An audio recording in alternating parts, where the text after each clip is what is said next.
Pernyataan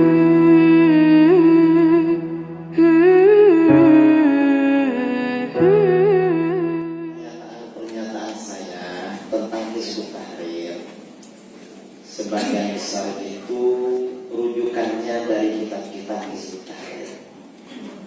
Saya kitabnya punya semua, dan yang ngasih memang pimpinan Hizbut Tahrir.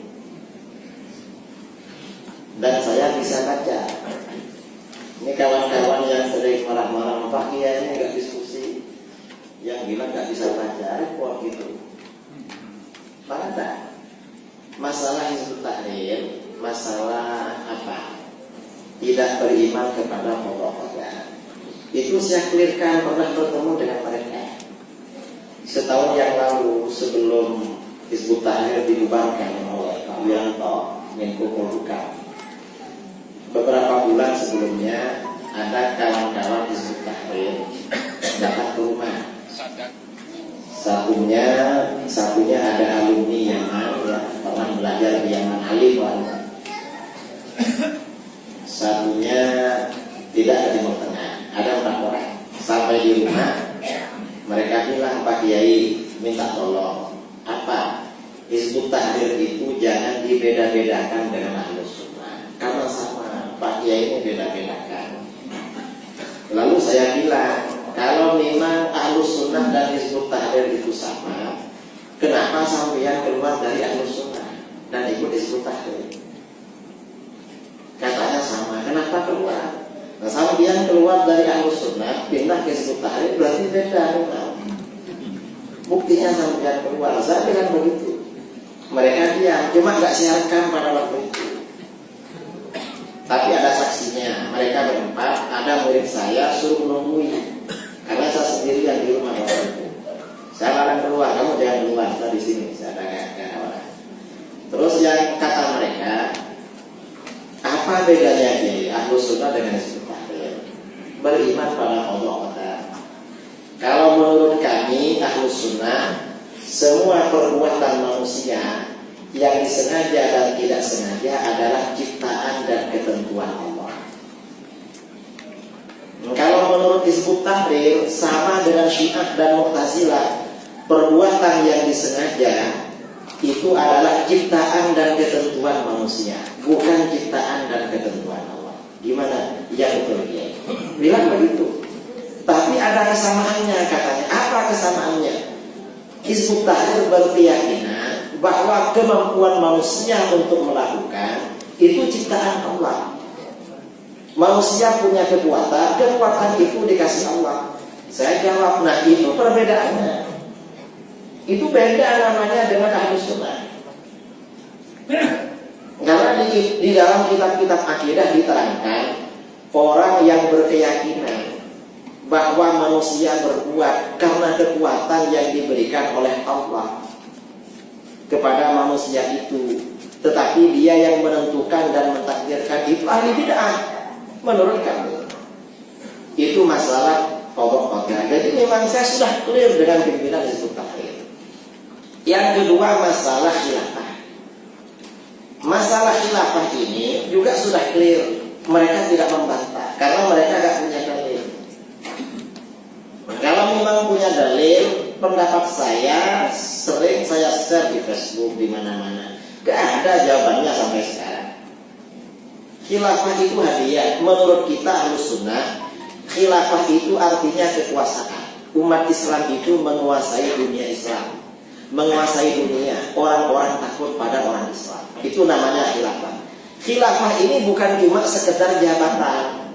Kalau ada orang menjabat, misalnya jadi bupati, jadi gubernur, jadi presiden, tapi yang menentukan bukan dia, misalnya orang-orang di belakang, berarti dia ini boneka, bukan khilafah namanya.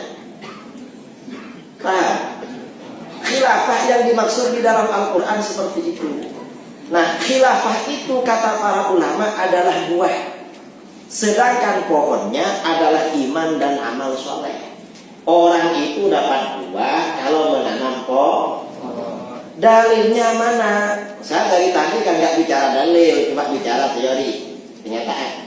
Di dalam Al-Quran Allah berfirman, wa'adallahu alladhina amanu minkum wa 'amilus shalihat la yastakhlifannahum fil ardh. Allah menjanjikan orang-orang yang beriman di antara kamu. Jadi pohon pertama iman. Wa 'amilus shalihat, dan beramal saleh, la yastakhlifannahum fil ardh. Allah akan benar-benar memberikan khilafah pada mereka di muka bumi. Khilafah itu artinya kekuasaan. Berarti khilafah, kekuasaan itu buah dari iman dan amal soleh. Bukan diteriak-teriakkan, bukan begitu. Lalu menurut kami, Hizbut Tahrir tidak menanam pohon. Lalu mereka bicara buah, pohonnya gak ada. Ya gak bisa. Mengapa gak menanam pohon? Hizbut Tahrir tidak percaya kepada qada qadar. Para sahabat itu oleh Allah diberikan khilafah karena mereka beriman pada qada qadar. Mereka Hizbut Tahrir tidak beriman kepada azab kubur. Para sahabat itu beriman. Ini diantaranya. Makanya kalau keimanannya tidak sama dengan para sahabat, gak bisa dapat khilafah. Khilafah itu buah. Buah itu harus menanam pohon. Pohonnya adalah iman dan amal soleh. Jadi itu kuncinya. Itu masalah khilafah. Masalah Imam Mahdi, saya ini akrab dengan kawan-kawan Hizbut Tahrir. Menurut Hizbut Tahrir, Imam Mahdi itu tidak ada. Yang ada itu hanya simbol dari Ratul Adil atau khalifah yang rasyidah, yang rasyid kata mereka. Kalau menurut kita enggak, karena hadis-hadis tentang Imam Mahdi ini tidak membicarakan simbol.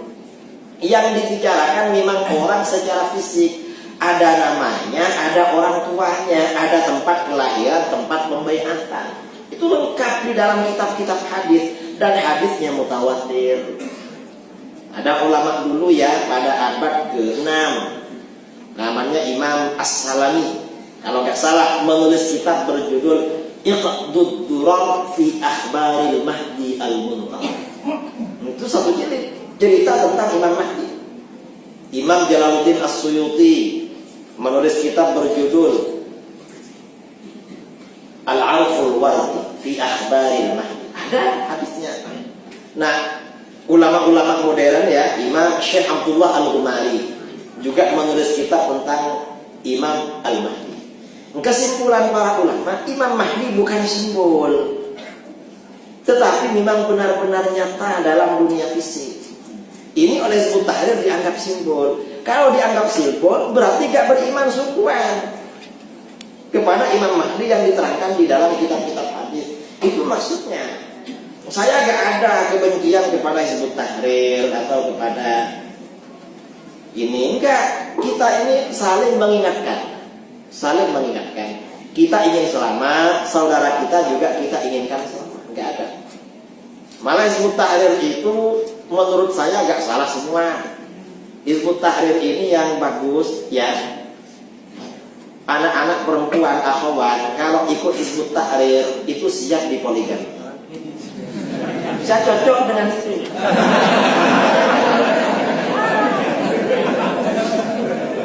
Dan mungkin kalau Hizbut Tahrir ada yang ngasih hadiah pada saya satu misalnya, ya mungkin saya pikir-pikir masuk pertimbangan kira-kira. Menurut saya itu gak melanggar akidah. Jadi gak semuanya. Saya kira ya itu klarifikasi dari saya.